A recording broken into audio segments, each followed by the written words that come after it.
Assalamualaikum warahmatullahi wabarakatuh. Hai semuanya, apa kabar? Semoga semua dalam keadaan sehat. Nah, pada kesempatan kali ini, dalam rangka memenuhi tugas elusidasi struktur, saya akan membahas tentang noisy. Sebelum saya membahas tentang noisy, alangkah lebih baiknya saya memperkenalkan diri terlebih dahulu. Perkenalkan, nama saya Nurul Susianti, NIM 1701120 dari kelas S16C. Nah, teman-teman, apakah kalian tahu apa itu noisy? Noisy atau Nuclear Overhauser Effect Spectroscopy termasuk ke dalam salah satu contoh NMR 2 dimensi. Kenapa disebut dengan NMR 2 dimensi? Karena pada NMR ini menggunakan dua jenis analisa NMR. NMR 2 dimensi adalah serangkaian metode spektroskopi NMR yang memberikan data diplot dalam ruang yang ditentukan oleh dua sumbu frekuensi. Jenis-jenis NMR 2 dimensi antara lain seperti HMCC, HSTC, CHORST, noisy, dan lain sebagainya. Noisy adalah pengukuran untuk menentukan posisi ruang gugus yang terdapat pada struktur, termasuk juga posisi protonnya. Noisy merupakan salah satu spektroskopi yang menggunakan metode efek Nuclear Overhauser atau NOE. Dan apakah kalian tahu apa itu NOE? NOE merupakan suatu fenomena relaksasi di mana atom terdekat menjalani relaksasi silang dengan mekanisme relaksasi spin Kisi. NOE ini banyak digunakan sebagai solusi NMR. Kenapa? Karena NOE dapat memberikan informasi tentang jarak pendek nuklir secara langsung dan mudah untuk diinterpretasikan, yang kemudian dapat digunakan untuk memperoleh detail struktur. Ini terkait erat dengan kopling dipolar.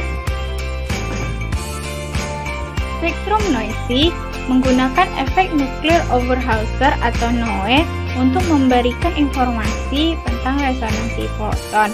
Biasanya berasal dari proton yang berdekatan di dalam ruang.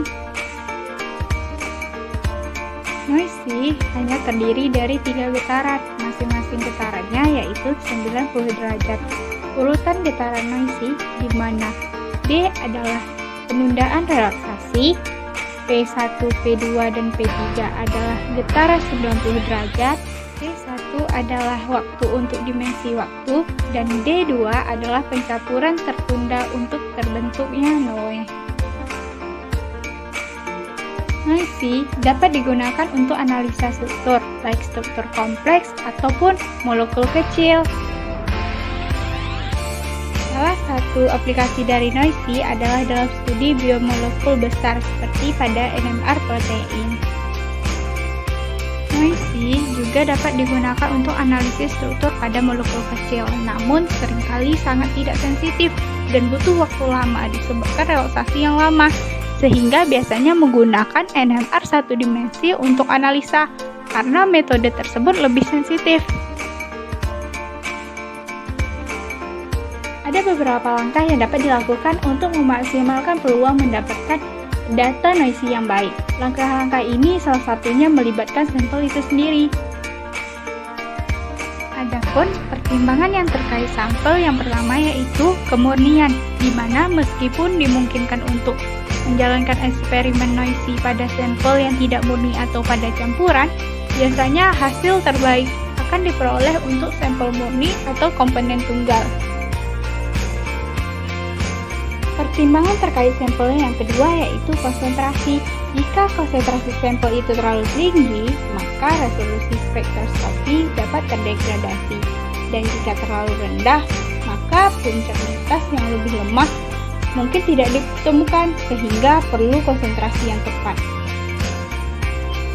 Pertimbangan terkait sampel yang ketiga yaitu kualitas, di mana jika terdapat benda asing di dalam sampel, maka dapat memiliki efek yang merugikan baik pada resolusi spektroskopi dan pada efisiensi interaksi NOE. Pertimbangan terkait sampel yang keempat yaitu pelarut, di mana diperlukan pelarut yang sesuai dan tidak bereaksi dengan sampel sehingga tidak mengganggu stabilitas sampel dan proses analisis yang sedang terjadi. Sekian dari saya mengenai NESI. Jika terdapat kesalahan saya mohon maaf. Terima kasih. Wassalamualaikum warahmatullahi wabarakatuh.